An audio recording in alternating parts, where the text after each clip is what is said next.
What's up, Pigs Pod listeners? Just a little intro here to let you know what this episode is about. Q and I got behind in what's going on with the Hunt the Truth. And we were 3 episodes behind. We had to listen to episodes 3, 4, and 5. And we decided to listen to them live here on the show. But when you add up all the time that's in each of those episodes, that's almost a whole episode of Pigs Pod. So this episode is basically us listening to those, and we'll pause in between and we talk before and after kind of our theories. But pretty much if you haven't listened to those, then you want to listen to this episode and you'll get all 3 of those in one go. But if you've already listened to those and already kind of thought about it, I don't know if you want to listen to this episode. You can, but like I said, it's mostly just the Hunt the Truth clips. It's not going to be too much of us talking. So we'll catch you again next week. We're going to have a Destiny episode, and you'll see why if you haven't been following the Facebook page. If you haven't, you need to get on that right now. So here's the episode. I love Halo. Halo loves you. So vicariously, I love you through Halo. Ba-ba-ba-ba-ba.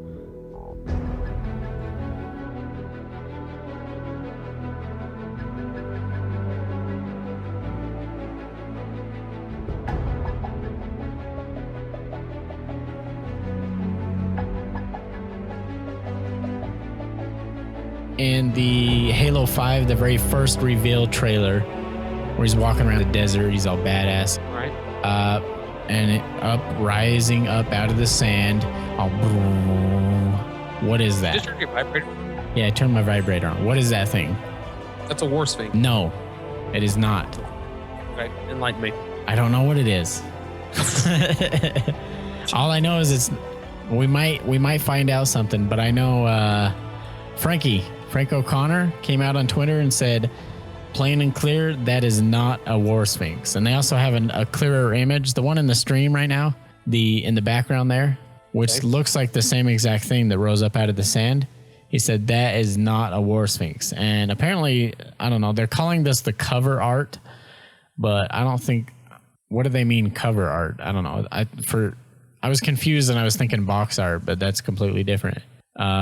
Usually cover art is in reference to, like a book cover. Maybe. I don't know. We should get to that after like episode 5. Let's just listen to 3. Let's figure out what's going on. Okay, last we left, they said Keegan Michael Key, whatever his journalist name is, Benjamin something. He discovered some paperwork from the city that says John was dead. And so we came up with our conspiracy theories. Q's conspiracies. Q conspires. Q conspires. Now, I think that's a legit, it's not a mistake or anything. I think it's legit. I think it's just something they filed talking about the original Master Chief isn't dead. The clone is dead. The first clone of many. But I don't know. What did you think it was? Because they said he died when he was 6. Do you think the real one died? And then this new one, this is what a lot of people are saying. The real John died at 6. And the Master Chief we have now is a clone that they got perfected. They had clones that kept dying early, but this one isn't a clone that died early. And the real John is gone. And that's why they're starting to reveal it and go, oh, he's a traitor. He's a clone. He's not the Master Chief that we thought he was. Yeah, that would... It's going way out there. 9/11 was Bush's fault, right? Yeah, I mean, even that sounds more logical than Master Chief being a clone. No, I think that you've got your thinking face on. I know you're. Yeah, I have my thinking face on. I'm sitting here trying to given the fact that they've already talked about how he was a little bit older. Because no, wait a minute. How old was he when he went into box with the older kids? Wasn't he about 6 or 7? 6 or 7. When he went to box? Yeah. Remember they did that interview. They were talking about his boxing. I thought they said he was like 13. Okay. Maybe, yeah, you're right. So now they're saying that he died when he was 6, but the one guy referenced him when he was 13. I don't even want to speculate yet. Like it's too confusing because that means that there is a minimum of 3 Johns. You have the John that we know, which is 117. we have the John that supposedly died at 6, and then we had a John that was alive at least at the beginning of the fall of his home planet. Uh-huh. We don't know if he survived afterwards or not. So who do you think this John is? Is it the original? The Master Chief one, and in his armor, kicking ass. I think he's the original John. He's the original, came out of his mother's vagina, original John. Yeah, I believe that he's the original John. Okay. I'm trying to figure out what the fuck that thing is. If it's not a war sphinx, is it something the Chief is using? I'm confused. I just thought it was a war sphinx. It has to be Forerunner, though, because it has the floating bits away from the other bits. And that just screams Forerunner. Yeah, it's definitely Forerunner in origin. There's no doubt about that. I mean, its looks, its sounds, it's 100% a Forerunner item of some sort. Now, whether or not what it is, or is it just something he's using, like we were saying before? It's some kind of technology that he's going to be able to get Cortana back. Maybe it's not even a machine. Maybe it's I'm trying to think how to say this, a thing, a personality, an actual Forerunner god or something. Not, an actual person in the Forerunner, I don't know, army. In all honesty, what that is actually rates a little bit lower than trying to decipher what we were just listening to on the the first part of this while you're working on it. We can talk about the first part of it. What I really wonder is, and I don't know if maybe they've announced it and I don't know anything about it, or they haven't announced it. Are they going to follow the canon from the books? I don't know. I haven't seen anything official. I assume this is my theory, my conspiracy, my Oreo, I don't know, what do you call it? Because you got Q conspires, Oreo questions, everything. Okay. My thoughts on it are that they're completely getting rid of all that old shit because they have to get rid of Master Chief. They don't want to hang on to Master Chief forever. So they're coming in with Agent Locke. They're coming in with all new story. They're starting to label him as a traitor. And I think they're going the Disney route. Yeah. They're going to rewrite it so that it fits their new story that they're trying to do.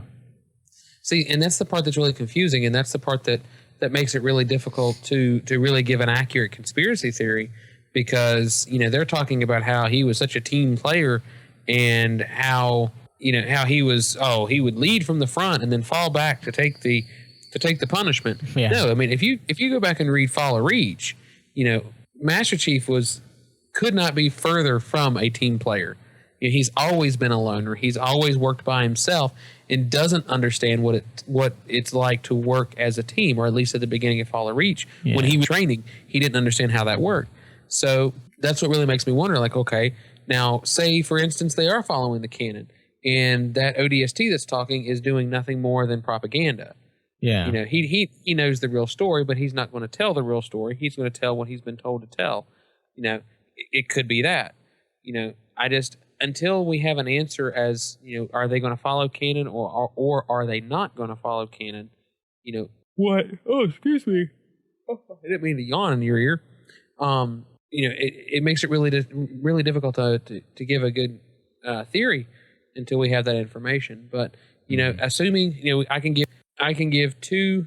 I mean, right now I can say that if they're following canon, this guy is just, a pre-programmed talking head, and that's it. And then when they were talking about, everybody's record is hard to, is not right when a planet is glassed, the records are incomplete, whatever. That definitely screams cover up. I mean, that's the reason why, they reiterated it in the storytelling. Glass planet records are always complete. Glass planet records are always incomplete. Is this thing on? Yeah.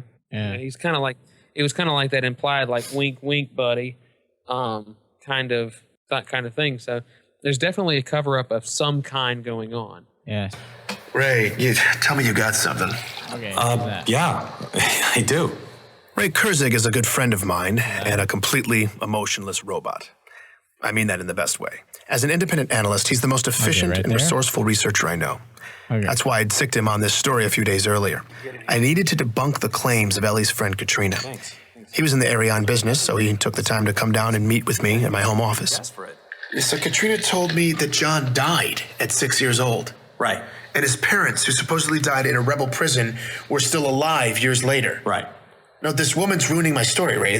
Tell me why she's lying. Well, she's not. Ray had found copious financial records indicating that John's parents were not just alive past 25-24, but working and paying their bills. They died in 25-24. Come on, man. Well, sorry. Their employers and a preponderance of local merchants disagree with you. I mean, the central repositories were really thin, but you dig through enough mirrored archives, it all pops up. What? Okay. Hang on a sec. So I had to pause it. What's going on? So his parents are alive, or the government is using their... I'm confused. Well, as of, according to what this person is telling Ben, is that the records that Ben had that showed that his parents died in a prison were inaccurate. And that according to financial records, which in any type of conspiracy, you always follow the money, always follow the rich white man. According to the financial records, that somebody was spending money in the name of John's parents. Somebody was paying bills and getting paid and doing financial thing under John's parents' name. So it's to be assumed that that person is John's parents. Yeah. Now, whether or not it is or not, that's subject to we don't know, because Glass Planet's records are incomplete. But so that's kind of where we're at right now with this. All right, let's keep going. The records are there. Ray swiped through document after document corroborating this. He even showed me medical insurance claims for a pediatric autoimmune specialist in 2517. Exactly when Katrina said John got sick. I was laughing, but I didn't find any of it funny. I'm Benjamin Giroux, and this is Hunt the Truth. Oh, jeez. Come on. Office of Naval Intelligence. Public Relations. Finally. Hey, Sully. Tell me good things, Ben. It was disconcerting to be talking to the ONI insignia again, but I started positive. The story was going really well. But that little data problem. The death record? It was back. I was hoping Sully would smooth it out for me. Ben, I thought we talked about this. Glassed planets have bad records. No, I know. I just, Glassed it's not planets just the have bad records, actually. Ben. This is colonial journalism. Listen, 101. Sully, if you could. People are you saying. Serious with this? People Glassed are saying. planets. Listen, do glassed people have bad records? Ben, are you recording right now? Yes. That was my cue to stop recording. The off-the-record conversation was brief. Sully asked me if I wanted to do the next interview. What he meant was, do you want to keep this job? I said yes. Your call is over. Well, as you can see, I've pretty much permanently stationed myself on this beach. That was my next interview. Jacob Walker, retired Navy. He lives in a beach community way out on Castellaneta. The first thing I noticed about Walker when he answered my call was that he wasn't wearing a shirt, which made us both laugh. He explained that after 28 years of service, as far as he was concerned, it was all R&R all the time. I couldn't argue with that philosophy. He slipped on a t-shirt and I asked him about the Master Chief. Oh, hell yeah, John. You bet your ass I remember him. Walker's career began 3 decades ago with Naval Force Reconnaissance School at Black Sea. Little did he know boot camp would turn out to be something he'd never forget. Walker was there alongside the young man who would become the Master Chief. The gravity of that was not lost on him. I mean, they pushed us real hard, but John, well, he'd pushed us even harder, not even trying. You screwed up. You didn't know whether to be more scared of the CO or John. At first, though, Walker was unimpressed. Oh, no, man. I remember, I think it was the first week, there was a lot of talk. We were outside the mess tent, me and these other 2 jackasses getting into it, chests all puffed up and talking about being cold-blooded killers and stepping on necks, all that. I wanted to be in leadership one day. And, of course, I was 19 and jacked as hell, so I figured I only had so much competition. Meanwhile, there's this quiet nobody from nowhere standing on the fringes looking at the horizon. John. Yeah, first I thought he was 20, 21. He's a big dude. Turns out he was only 16. I mean, that kid wasn't even on my radar. Soon, though, Walker says all that machismo fell to the wayside and a real leader emerged in John. Training exercises, whoever finished last got the brunt. I mean, last one in on a 20-mile, you're walking back while we catch a Pelican dropship. And that there's some downright lethal terrain, too. Reach is, well, it was a tough planet. But John, man, he took lead every time. A lot of risk and responsibility. Didn't have to, but, hell, he did it. And then halfway in, he'd start to hang back, and help the stragglers. You're injured, whatever. He'd be right there helping you out. And then without fail, Walker says, John always made sure he came in last and took the punishment. He made us all want to follow his lead. Try harder and help each other. I mean, we're supposed to do that, but nobody ever really wanted to until then. Anyway, we did it. But taking the hit for the group, now that was John's thing. I only challenged him for the honor once. I never made that mistake again. Walker's in his early 50s now, but he seemed lit up with the energy of a much younger man.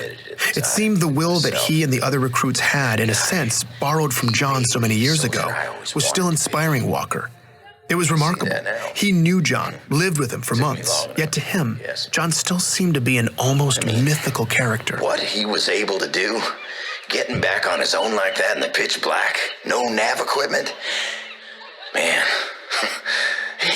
he was inhuman. That kid was a monster, right? They all were. Anthony Petrosky, a retired orbital drop shock trooper I found through Mishak Maradi. Yes, that Mishak Maradi, the truther who's been messaging me for months. And yes, I was pretty desperate for leads. We'll leave it at that.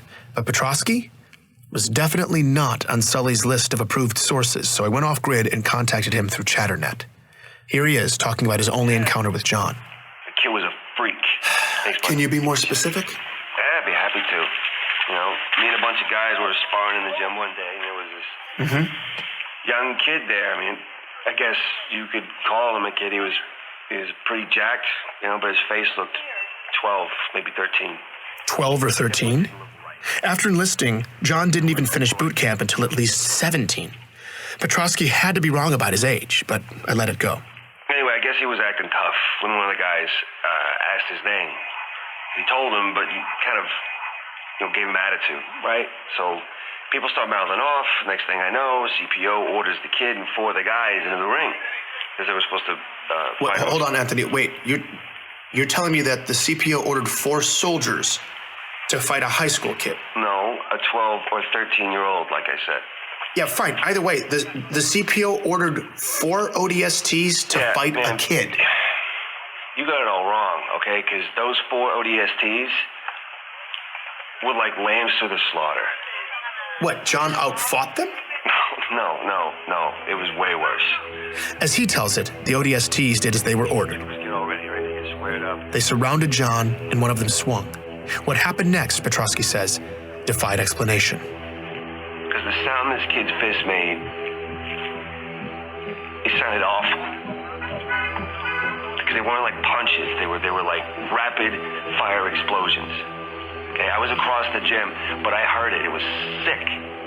Like meaty cracks in a drum roll. It was just like... One of the ODSTs sustained a single body blow that instantly stopped his heart, killing him. Another trooper only took 1 shot from John as well. A punch that caved in the man's face. 2 fatalities, 1 ODST with a cracked pelvis and 1 with a shattered spine. That guy never walked again. No one had to break up the fight. It was over in less than 5 seconds. Wait, he killed them? What he did was impossible. What do you mean impossible? Like how? Like not human, all right? Like he was genetically augmented. So you're telling me that someone had augmented John? Someone had genetically augmented a child? Okay. No? Right. You think I'm lying? I believe that's what you honestly think you saw, but... Look, here's the thing, Ben. I don't care if you believe me or not. This makes no difference in my world. I was there and you were somewhere else.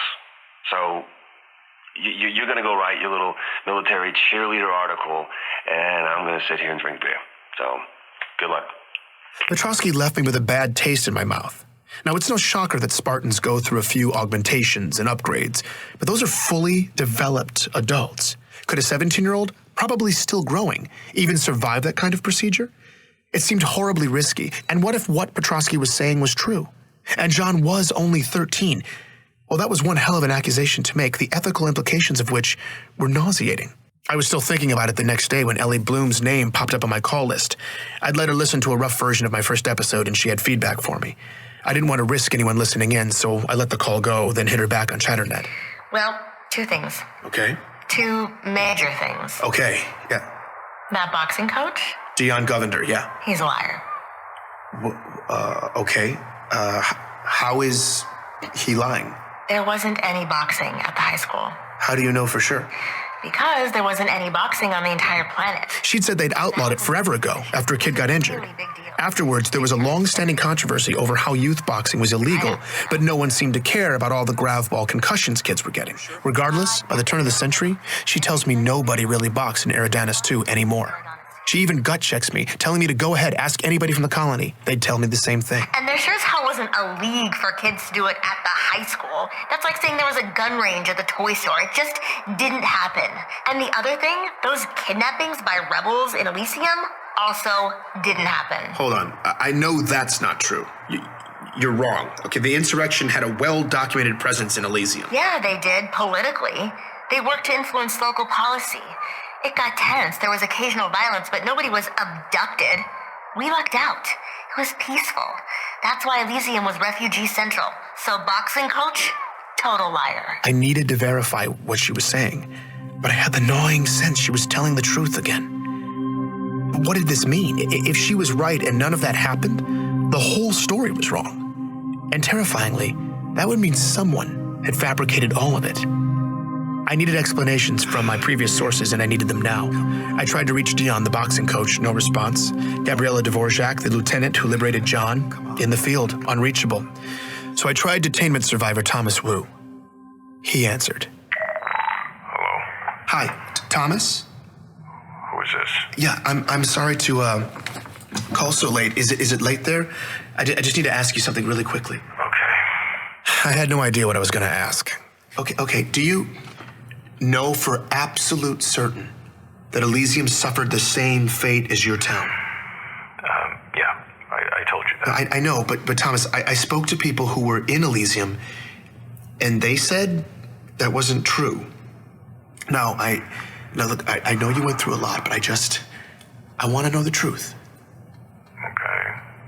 Do you know for absolute certain that Elysium City was under the violent control of insurrectionists? Look, what I told you before, that is the best I can remember. No, I'm sorry, but I don't believe that. You remembered it all perfectly. You rattled off the name of every single safe haven city in that region, and you only hesitated once. I was completely making this part up. I was going for broke. You only hesitated where you would have said Elysium City, right? I mean, I don't know for sure. But Elysium wasn't captured by the insurrectionists, was it? Hey, what are you, defending them? I'm definitely not defending... You know, after what they did, you're going to defend them? They left us locked up for weeks. They let all those people just die. And they did that all over the outer colonies. I mean, what does it matter if it was Elysium or somewhere else after everything that they did? Thomas, look, I'm sorry. I'm sorry that I have to bring it up. I just want peace of mind for my family. That's all I want. It's just... Wait, I don't understand. How does lying about insurrectionists in Elysium buy you peace of mind for your family? At that moment, Thomas suddenly seemed to become entirely lucid, and his tone changed completely. I shouldn't be talking to you. Oh, wait, Thomas, hold on. I can't. Leave us alone. I suddenly became lucid myself, with a single awful realization. That entire conversation had just taken place over Waypoint. Anyone could have been listening. Please join me for the next episode. What? So it's definitely going to... Okay, so that episode, the second half of that episode definitely answers my question of whether they're going to follow canon or not. They are following canon, but they're telling a second story, a political story. Because John was young when he went into the Spartan program, and he was genetically augmented, and he did beat the shit out of a couple of ODSTs and fucked them up pretty seriously. Huh. So that they said they killed them. In all honesty, I can't remember if he killed them or if he just fucked them up. But either way, the story pretty much fits. They picked a fight, and they really shouldn't have picked a fight. And John just flat out beat the shit out of him. That's crazy. I can't remember if he killed him or not, but he did fuck him up pretty seriously. So what that means is they're following the canon. They're just telling an alternate story. They're telling a political story, which I kind of like that. That's pretty cool because, there's when you're looking at a war, especially against the Covenant, not even talking about the Forerunners, but just a war against the Covenant, there came a point during the war that humanity thought they had lost. There was no way to recover, that there was nothing else that they could do. So the only thing they could do was propaganda. And, and not necessarily, when I say the word propaganda, people automatically think of negative, with the negative connotations. A lot of times people will, governments will put out propaganda that will help keep the population inspired and keep them, willing to stay in the fight regardless of how disastrous it is. A number of movies that have been released here lately in the U.S., to kind of go and wanting to keep people inspired in fighting the war on terrorism. Yeah. But that's crazy. So they're telling this. They're telling the second story, and what's happening is that they brought this guy in. They brought this guy in to tell, to continue to tell the story of the Master Chief, and tell it in an absolutely positive light. And now he's beginning to scratch the surface, and he's doing his job a little too well. Didn't that guy say he wanted peace for his family? Oh, so is the government threatening his family? So you better tell him this story, this version only. Right. We know we know where you fucking live. We know where you sleep. We have cameras in your bathroom. We watch you pee. You pee sitting down like a lady. That's fucking weird. See, my thing is, is why the fuck are they using Waypoint? When was the last time you used Halo Waypoint? What's that? Yeah. Exactly. You can't make exactly. Why are they using Waypoint? Jesus. I don't know. It's the future. Why aren't they using Apple Watches? Yeah, no shit. So it definitely, he's beginning to scratch the surface and realize that there's two stories being told, and he's got to. He's realizing what we've already. Well, we've started to realize that it's propaganda. It's bullshit. It's 9/11 happened. The two towers were Bush's. Wait, wrong story. We could get into that story. So I don't know. This isn't going to be like a normal episode of Pigs Pod. It's going to be like listening to this crazy shit and coming up with theories. Maybe we should cut those out and just ramble on about our theories at the end. It's up to you. I don't care how you want to do it. That's only one episode. There's two more episodes. Let's pile into the second one. All right. The next one. You're interested now. It's got you hooked. Yeah. They're telling a good story. Finally, right? Yeah. I mean, now granted, once again, for some reason, you have to go off-site, off the video game to get the storyline. Man, that sounds familiar. What other? Isn't there another game that I don't know what you're talking about. The people were like openly bitching about how they were having to go off the video game? Oh, wait, Thomas, hold on. Can't hear you. All right. So it sounds like he called Thomas back. We're going to get more from him, or it's probably just a recap. So this is getting crazy. You're welcome. You're welcome to all the people way behind and you haven't listened to these. We're going to play them for you, and we're going to point out stuff you might have missed. That's why it's better to have all these minds listening at once. Because like they've all said at 343, every little detail matters. When they're making commercials and they're releasing them for GameStop, the little symbol on the guy's helmet, that it's not just there because it looks cool. Every single little fucking detail means something right now. And they're trying to build this shit. They're trying to build crazy hype for Halo 5. They want everyone to think Master Chief's going to die, or that he's already dead and this is a clone or something weird's going on. I think, honestly, exactly what you thought was going on in Halo 4 is what's going on. But they're just revealing to you the side story, the backstory, the canon, So here we go. Benjamin, French last name. I don't know how to say that. Garo, whatever. Benjamin. I shouldn't be talking to you. Oh, wait, Thomas, hold on. I can't. Leave us alone. No. No, God, no way that you did not just... If you want privacy online, ChatterNet is a pretty good bet. Damn it.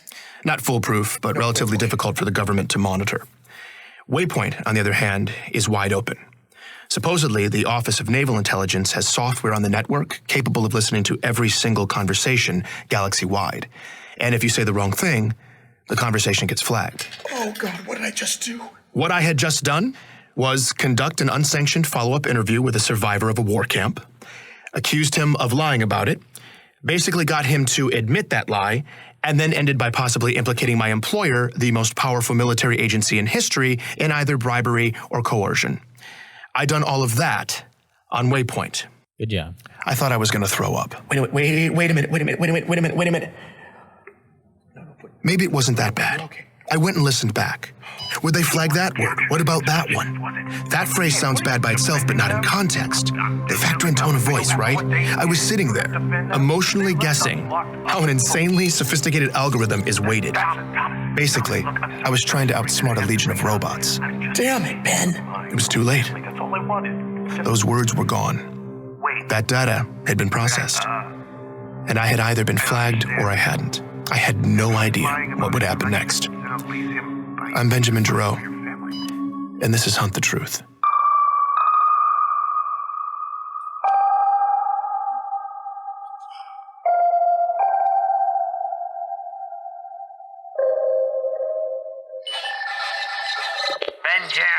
I'd never been so happy to hear from Meshach Maradi. I made him triple check the security of our call. Sure. Relax. We are under the tinfoil hat of secrecy. Seriously, though, we are fully secured. Meshach could probably tell I was desperate, when after months of his unsolicited theories, I actually solicited one. What's going on out there right now? I'm glad you asked. Strong patterns. A lot of chatter in the military bars, soldiers drunk and unhappy. Local graffiti corroborates these complaints. The helmet overflow at... This is how Meshach talks. For a while, I thought maybe there was an actual group of people somewhere who use these terms. But there's not. It's just Meshach. My prognosis? Ripples in the ranks. Army, Orb D-Shock troopers, Marines, across the board. Men at arms, up in arms. When soldiers get frustrated, they get sloppy with their communication. The more frustration, the more unsecured chatter. Right now, there was a lot of both. And there's a sizable leak of worthy transmissions distilling the slush. Ah, the slush. That immense soup of data siphoned off of unsecure networks, the preferred source for nut jobs everywhere. The data's all legit. There's just such an ungodly huge amount of it that it's practically useless. To Meshach's credit, though, he somehow managed to draw somewhat sound conclusions from it on occasion. It was kind of amazing. I asked why there was so much discontent across the military. MC-11 Scepter. That's Meshach for the chief. He's off being creative. He could be off the grid. Fleetcom's trying to smokescreen like they're on top of his position, but they're not. So the trombones are playing the brown note on that one, and the grunts are a-grumbling. The military is one pissed-off polygon right now. Apparently, some are even questioning Master Chief's motivations and allegiances. The word traitor come on. has been used. Seriously? If he's disobeying orders, that's bad, but calling the chief a traitor? The guy who legitimately saved humanity multiple times. That's just... Either way, you have to consider the underlying question. MC is the precedent for free reign in the military. He's responsible for protecting a galaxy. A job that big requires absolute mobility. But then, that's a whole lot of power to give one man. Hence the dichotomy, Benjamin. Power and responsibility. Meshach was getting philosophical and making a lot of sense. When it comes to threats against us, though, this issue of power and responsibility has always been shrouded in secrecy. As civilians, we don't know what's happening, who's out there, what they're doing. And according to Meshach, that ignorance could be about to blow up in our faces again. There's something else afoot, Benjamin. Out here in deep space, and I'd hoped these events would turn out to be random, but now it could be bad. Meshach was a lot of things, but never vague. I asked him what sort of bad he was talking about. Electromagnetic fluctuations, slip-spacious disruption, epidemic data corruption, all of it. What's happening? It's quiet, it's slight, but it's affecting everything. Ripples on a gigantic scale. I'm talking whole star systems. It's just, I don't want to say I'm frightened. You know what I mean? But to be honest... I'm sorry, Meshach. Hold on a second. Just hold on. As Meshach's sketch of a horrifying reality started to emerge, the last thing I wanted to do was interrupt him, but I'd just been reminded of a more immediate, horrifying reality. From Sully, an event on my calendar, no message. Oh no. My stomach dropped. My flight to ONI's Boston headquarters left in 3 hours. They were calling me in. This had never happened to me before. I said goodbye to Meshach. It now seemed painfully clear that my Waypoint conversation with Thomas Wu had been flagged. By the time I landed on Earth, I was one giant ulcer. I'd spent every sleepless hour of the flight running over everything in my head. The conflicting stories I'd heard, the gut-twisting possibilities of what would happen in Boston. I looked and felt like death. All I was looking forward to at this point was Petra Janicek. I'd hit her up right before I left, asked if she'd meet me near the ONI campus. Thankfully, she said yes. Petra and I are in the same line of work. We make the government look good. The last time I saw her was 6 years ago in New Mombasa, the day it happened. We were both there. We both saw the chief do what he did. But afterwards, while I retreated to a quiet little hamlet across the galaxy, Petra stuck around and made a name for herself. I was hoping she could throw me a lifeline, so I threw some cold water on my face, pulled myself together, and met up with her at a local pub. You know, for a guy just returning from a 6-year spirit walk in deep space, I'm impressed. You actually showed up on time. Same old Petra. She already knew I'd gotten the Master Chief assignment, and she was not happy. Apparently, she was still waiting for her face-to-face exclusive with the chief. I refrained from laughing out loud at that little fantasy, but she continued with the ball busting anyway. So why are you here? No, wait, let me guess. Let me guess the title of your story. Heroism Untold. It's something like that. Yeah, I'm sure it's hard-hitting. What's a Sully-commissioned expose look like nowadays, anyway? And only one sheet of pre-approved sources? Yeah. Whatever. Okay, you can do a fluff piece over Waypoint from your Rebel Rock. So, again, why are you here? If you haven't noticed yet, Petra cuts to the chase. Called me in. Sully, he what? He called you here. Yeah, that's what I wanted to talk to you about. I told her about confronting Thomas Wu, how I'd contradicted a statement of his that was probably supposed to be Sully's main deliverable for the interview. Not only did Petra not see the problem with that, though, she seemed to think it was cute. Whoa, old Ben G. Rogue. You're coming off the bench feisty. No. The guy's not gonna rat on you. It'll just make him look as bad. I did the whole interview on Waypoint. That got her attention. I think it got flagged. You think it... I got the summons from Sully a few hours later. Petra's face and voice hadn't changed, but her eyes were suddenly on fire. Ben...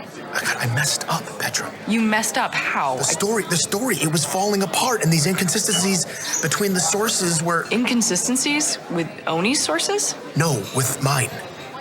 You found sources in the outer colonies. Yeah, I made friends in the past few years. I doubt Sully realized I'd have that resource in my arsenal. He definitely didn't. Ben, listen to me. You used to be a government lapdog at your peak. Then you deep spaced yourself into obscurity. You have no juice now, and that's why they picked you. Sully gives you this bone, you're supposed to be extra eternally grateful. Just wag your little tail and play fetch. So why the hell are you peeing on the rug instead? Have you forgotten the way everything works? No, I don't know. This is bad, Petra. Ben, it's... And it's not ancient history either. There are rumblings in the outer colonies right now. Maybe something really bad. I was talking last week to this guy I know. Meshach Moradi, I know. How do you know that? I've continued being an actual journalist for the past 6 years, but who cares, Ben? I hear what you're saying. We can blow this thing open, Petra. Okay. All right, cowboy. No, seriously. This is big. I can't even begin to reconcile the things I'm hearing with the story I'm supposed to tell. Multiple sources, the chief died at 6, complete fabrications, genetically augmenting kids. I know. They are crazy charging that much for a shore trip. Suddenly, Petra was ranting about the beach, loudly, and digging her fingertip hard into my forearm. I just sat there, totally confused as she rambled nonsense, intermittently glancing down at her compad. What was happening? In there and negotiate a better rate. Because seriously, then I understood. When I think about all the money you could have saved, it really ain't. And I froze. I don't even understand why they would charge you that much. They were listening. My entire family. I'd figured there were cameras on us. There were always everywhere here. But there was full audio surveillance now, too? Is that even possible? She glanced down at her compad one last time. Don't put up with it. Ben. Are there ears on us? There were for the last 45 seconds, but there's always eyes everywhere, so don't look so dramatic. Talk about whatever you want, but look like you're talking about the weather. And if I start actually talking about the weather, you play along, okay? Apparently, the system didn't bother listening in until you gave it certain visual cues. Facial expressions, body language, anything that looks intense, like my little outburst. The video flags it, and your conversation gets temporarily isolated. Petra's vacay babbling had just saved my ass. Listen, I believe you that the truth about the story is terrible.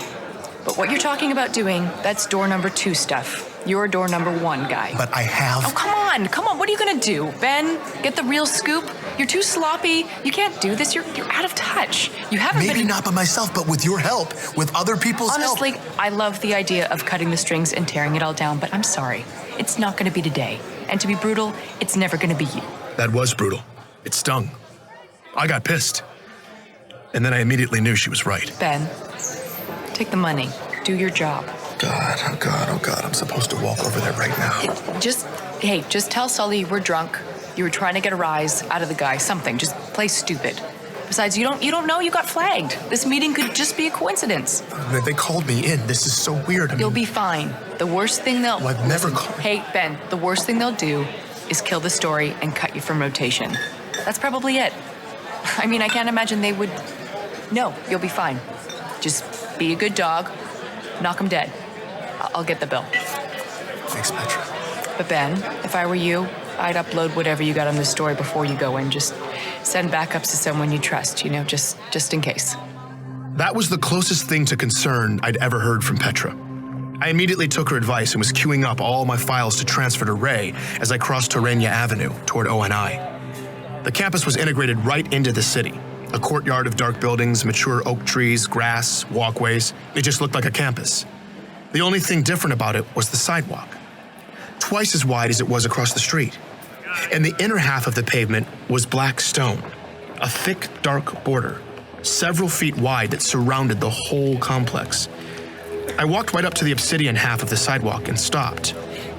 Something was off about the courtyard in front of me, like something was missing. I looked both directions down the sidewalk. There were no fences or guards.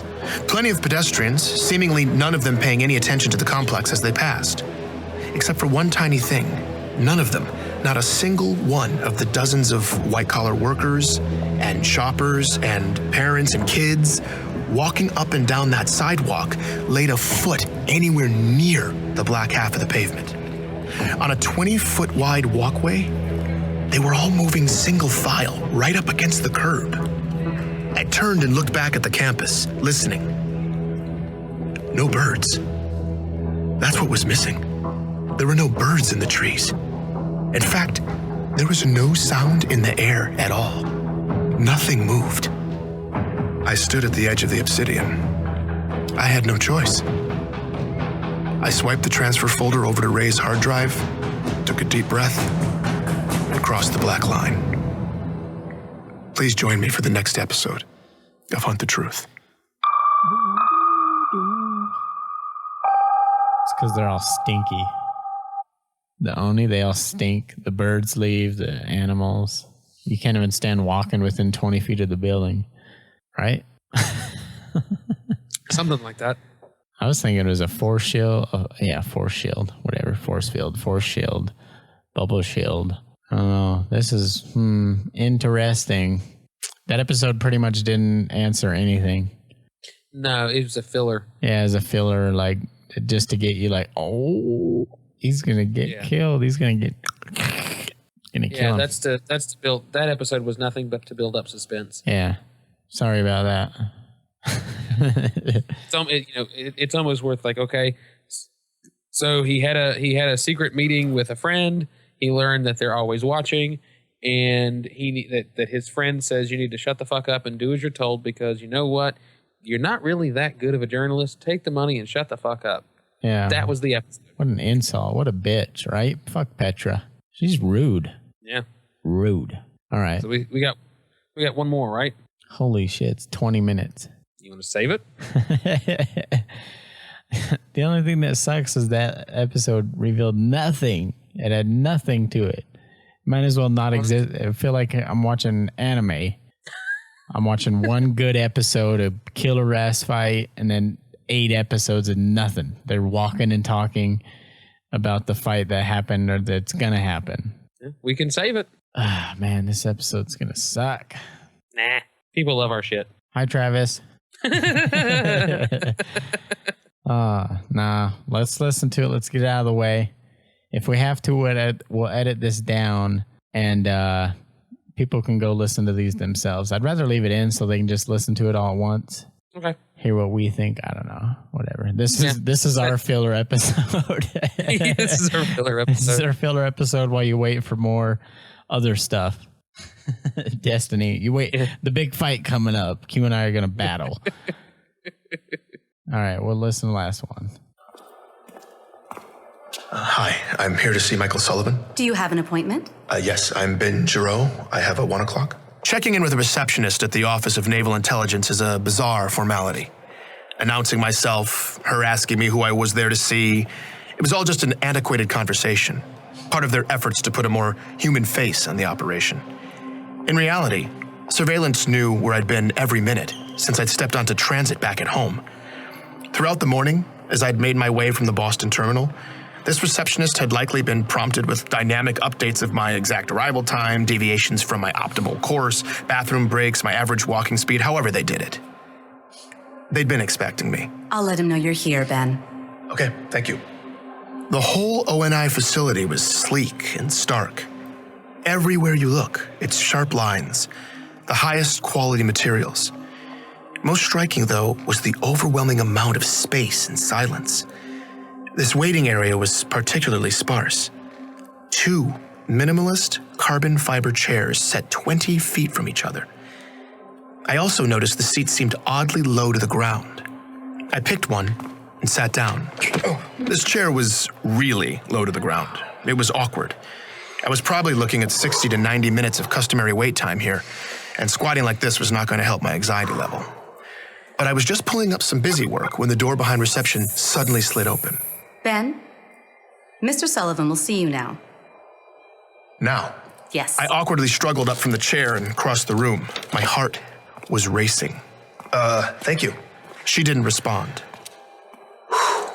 I stepped into a narrow, empty hallway full of closed doors. I was about to turn around and ask where I was supposed to go, but the door immediately closed behind me. The lighting in the hallway shifted, indicating a closed door at the far end. I walked down the hallway past what I assumed were offices. Everything was soundproof, though, so I had no idea if there were actually people working in there. When I got to the end of the hall, Sullivan's door opened at the last possible second. When I walked in, Sullivan didn't look up. He was sitting behind his desk, intently working on his compad. Hey. Ben, I'm glad you made it. I stood there awkwardly for a bit. I realized that this must be the room he'd always talked to me from. It was furnished as minimally as the rest of the building. There were a few shreds of actual personality on display behind him, though. A couple of knickknacks and this antique simulated analog clock. Sullivan still hadn't looked up. Should I? Make yourself comfortable. Okay, yeah. He continued swiping on his compad. I sat down in the chair, just like the other one. My knees were at my ears. I felt oddly far from his desk, too. I tried some small talk. If I didn't take you for an antiques guy, Sullivan, where'd you get the clock? I've always had it. Nice. So, how's the story, Ben? It's good. You getting what you need? Absolutely. Want to make sure you're getting all your questions answered. Great. No, yeah, I am. I mean, Perfect. I was still desperately trying to figure out what was happening when Sullivan stopped swiping. He looked up at me for the first time and he had this little twinkle in his eye. There's someone who'd like to talk to you, Ben. I'm Benjamin Giroux, and this is Hunt the Truth. And it's over. No, I'm just kidding. They killed him. Whole lot of filler. Did they have a Japanese anime writer write this, or? Likely. I understand why they're doing it, and I know you want to listen. If you're made it this far in the podcast, you want to listen, but there's going to be a lot of filler because they wanted to fill 12 weeks on their way to E3 because they want the hype to go boo, boo, boo, boo, boo, boo, all the way up until E3 when they reveal some crazy... I think they're going to reveal some campaign footage at E3. So that's why they're doing this. That's why they're filling it. You know, you got to fill up 12 weeks. You can't do this like a month before and just try to release one episode. I mean, they could, I guess, but whatever. Here's more filler. Back to the filler.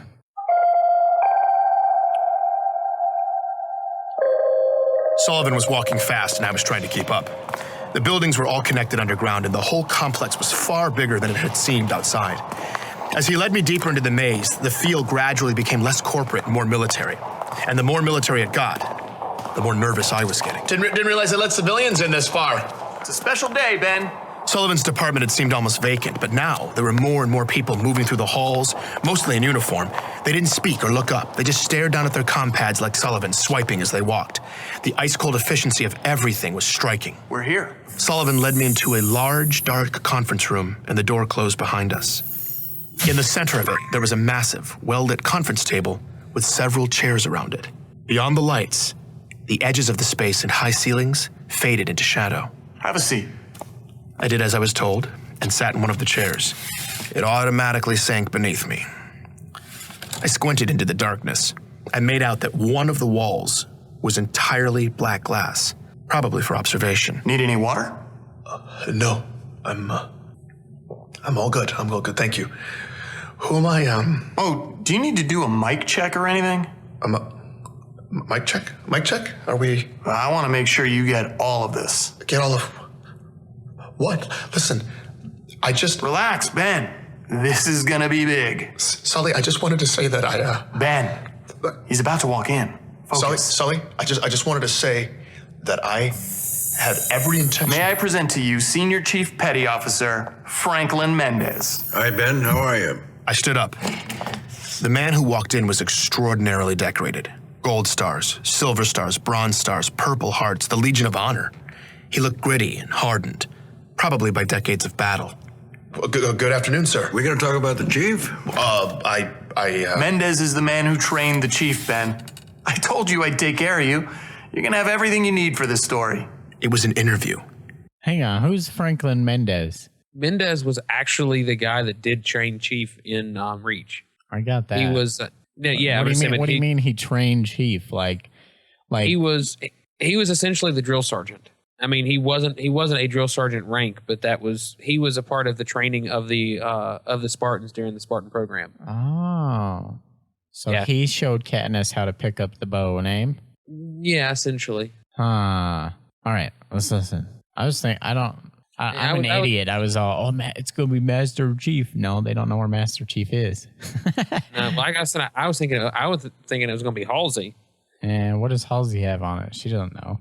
She just knows about the clones. I'm pretty sure there's a bunch of stuff Halsey doesn't know. No, Halsey was very, very well. If they're following the book, she was very well in knowledge to what was going on. I mean, she worked side by side with Mendez and Captain Keyes. All right, let's see what Mr. Franklin Mendez has to say. This was not at all what I was expecting. I don't know what I was expecting, but it wasn't a high-profile face-to-face. All my anxiety completely evaporated. Right. Yes, of course. So you're the man to talk to when it comes to the Spartans, huh? That's correct. My conversation with Thomas hadn't been flagged. Petra was right. There was no way Sullivan wouldn't have at least said something. I couldn't believe it. My relief blossomed into full awe. I was about to get an insider's perspective from the man who personally trained the Master Chief. Yeah, Chief's got a bad habit of jumping out of the dropship instead of waiting for it to land. Let his armor absorb the fall. But that's his prerogative at this point, I guess. And it gets him a hell of a drop on the enemy. No civilian had ever heard this kind of detail about the Master Chief. Mendez told me that it wasn't long after boot camp that John's unique combination of abilities and drive established a fledgling reputation for the young man. That kid blew me away. His acumen, his mental quickness, his physical abilities, tactical judgment. I could tell even from a young age that John was a burgeoning complete package. There was no question in my mind that he was ready for the augmentations. And he couldn't wait. Once John had the procedures done, Mendez said everyone was blown away by the results. Medical engineers said his systems integrated flawlessly with the tech. His recovery time was impressively brief. But what was most incredible was how quickly his brain was able to acclimate to the upgrades. It can be like starting from scratch again after those procedures. You're remapping your whole neurology. But while the other guys were still trying to learn to walk, John was running and jumping and kicking ass. I've never seen anything like it. This was the birth of the Master Chief. He advanced rapidly, proving himself time and again in the field, constantly re-raising the bar for what a Spartan could be asked to do. Throughout his career, Mendez had gotten to analyze everything these elite soldiers have done in the field. He regaled me with accounts of the Spartan single-handedly taking out dozens of the Covenant. He spoke to the insuperable speed, strength, and accuracy that continued developing over the years. He spoke to Chief's unwavering dedication, his insurmountable will. But according to Mendez, it was something else that would ultimately inform this military legend. I've never seen a man, augmented or not, be able to make such extraordinarily high-stakes decisions so quickly. Chief will find himself facing a complex scenario in a dense field of variables and almost instantly weigh the costs and benefits, immediately generating a creative solution. He faces dilemmas, ethical, tactical, tough situations that would buckle most human beings if they had a year to mull it over. But he makes the call, usually on the fly, and it's the right call. It's extraordinary. Not to mention, of course, that he then makes a superhuman jump onto an enemy craft in mid-flight, yanks the pilot out of the cockpit, commandeers the bird, and then rams it back down the enemy's throat. It helps that he has the man can execute, too. Mendez tells me that the Chief has come to expand. Yeah, and he's the only Spartan we've ever seen that can respawn. And deepen the definition of what serving is. In many ways, Mendez seems to think it's that decision-making ability that sets the Chief apart. It's what makes him a leader. It's what's made him a hero. Wow. I'm glad you're doing this story, Ben. It's about time the Spartans finally get their due. People need to understand the level of sacrifice that the Chief and all the Spartans make to keep us safe. You talked a bit about Chief's personality, his dry wit, his loyalty. I'm sure you guys don't sit around talking about your feelings much, but in your opinion, do you think being held at that level of responsibility is hard for him? Protecting a whole galaxy, it seems like it would be an unimaginable heavy burden. Well, lucky for you, you don't have to imagine it. No, it is a heavy burden. But Chief has broad shoulders. He's able to make those decisions and get it done. And he takes that task on willingly and with vigor. It's inspiring. Absolutely, absolutely. It's amazing.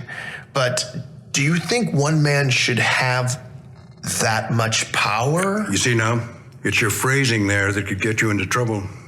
It sounds like you're making a presumption that I could find adversarial, which in turn would make your tone condescending and this conversation decidedly unpleasant. Now, that's not something you want, son.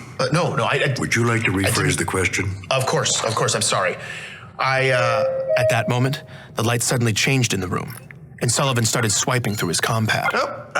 Room's turning over. I apologize for the inconvenience, gentlemen, but we are about to get a change of venue.